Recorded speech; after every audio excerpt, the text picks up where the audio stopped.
മസനഗുഡി വഴി ഊട്ടിക്ക് പോകുന്ന ഇടയിൽ ഒരു സ്ഥലമുണ്ട് കേട്ടോ. ആ സ്ഥലത്തിന്റെ പേരാണ് ബൊക്കാപുരം എന്ന് പറയുന്നത്.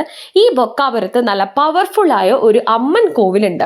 അപ്പൊ ആ കോവിലാണ് നിങ്ങൾ കണ്ടുകൊണ്ടിരിക്കുന്നത്. ഇപ്പോൾ ബൊക്കാപുരം കാളിയമ്മൻ കോവിൽ എന്നാണ് ആ ഒരു ടെമ്പിളിന്റെ പേര്. ഈ ഒരു അമ്പലത്തിന് പറയാൻ ഒരു കഥയുണ്ട് കേട്ടോ. അതായത് പണ്ട് ഈ അമ്പലം നിന്ന സ്ഥലം എന്ന് പറയുന്നത് ഘോര വനമായിരുന്നു. അപ്പോൾ ഈ വനത്തിലേക്ക് ഭക്ഷണങ്ങളും മറ്റു കാര്യങ്ങളും ശേഖരിക്കാനായിട്ട് കുറച്ച് സ്ത്രീകൾ കാട് കയറി പോവുകയാണ് ഉണ്ടായത്. അങ്ങനെ കാട്ടിലെത്തിയ ഒരു 6-7 സ്ത്രീകളോളം ഉണ്ടാവും കേട്ടോ. അവര് അങ്ങനെ വഴിതെറ്റിപ്പോയി. അങ്ങനെ അവര് സഹായത്തിനായിട്ട് കുറേ കരഞ്ഞ് നിലവിളിച്ചു. അങ്ങനെ രാത്രിയുമായിരുന്ന ഒരു സമയമാണ്.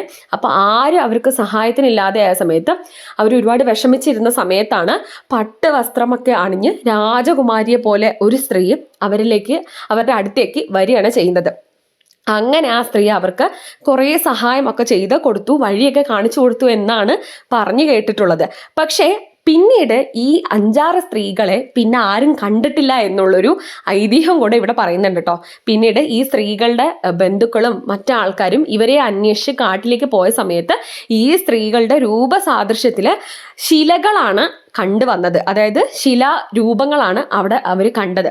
അപ്പോഴാണ് അവർക്ക് മനസ്സിലാവുന്നത് അവിടെ എന്തോ ഒരു ദേവീ കടാക്ഷം ഉണ്ടെന്നും അതേപോലെ തന്നെ ഈ സ്ത്രീകളുടെ കൂടെ ഈ പട്ട് വസ്ത്രം അണിഞ്ഞ ഒരു രാജകുമാരിയെ പോലെ ഒരു സ്ത്രീയുടെ ശിലയും അവർ കണ്ടു. അങ്ങനെയാണ് അവിടെ ഇങ്ങനെ ഒരു അമ്പലം അവർ നിർമ്മിക്കുക തന്നെ ചെയ്തത്. കാട്ടിലെ ആൾക്കാരാണ് ഇങ്ങനെ ഒരു അമ്പലം അവിടെ നിർമ്മിച്ചിരിക്കുന്നത്. ഈ അമ്പലത്തിന് ഒരുപാട് പ്രത്യേകതയുണ്ട് കേട്ടോ. ഇവിടുത്തെ കൊടിമരം എന്ന് പറയുന്നത് മറ്റമ്പലങ്ങൾ പോലെ സ്വർണത്തിന്റെ കൊടിമരം അല്ല, കരിങ്കല്ല് കൊണ്ടാണ് ഉണ്ടാക്കിയിരിക്കുന്നത്. അതേപോലെ തന്നെ കല്ലുപ്പും കുരുമുളകും അതേപോലെ മഞ്ഞളുമാണ് ഇവിടുത്തെ സമർപ്പണം, മെയിനായിട്ടുള്ള സമർപ്പണം. അതുപോലെ കുഞ്ഞുങ്ങൾ ഇല്ലാത്ത ആൾക്കാർക്ക് തൊട്ടിൽ സമർപ്പണവും ഇവിടെ ഉണ്ട് കേട്ടോ.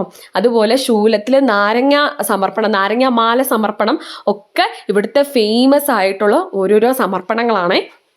ഫെബ്രുവരിയിൽ അല്ലെങ്കിൽ കുംഭമാസത്തിലാണ് ഇവിടുത്തെ വലിയ ഉത്സവം തന്നെ വരുന്നത് കേട്ടോ. ആ ഉത്സവത്തിന് ഇവിടെ ഭയങ്കര തിരക്കായിരിക്കും. ഏകദേശം മസനഗുഡി റൂട്ട് തൊട്ട് തന്നെ നല്ല തിരക്കുകൾ വരും. അപ്പോൾ ഈ അമ്പലം വന്ന് തൊഴാത്ത ആൾക്കാരാണെങ്കിൽ മസ്റ്റായിട്ട് വന്ന് തൊഴൂ കേട്ടോ.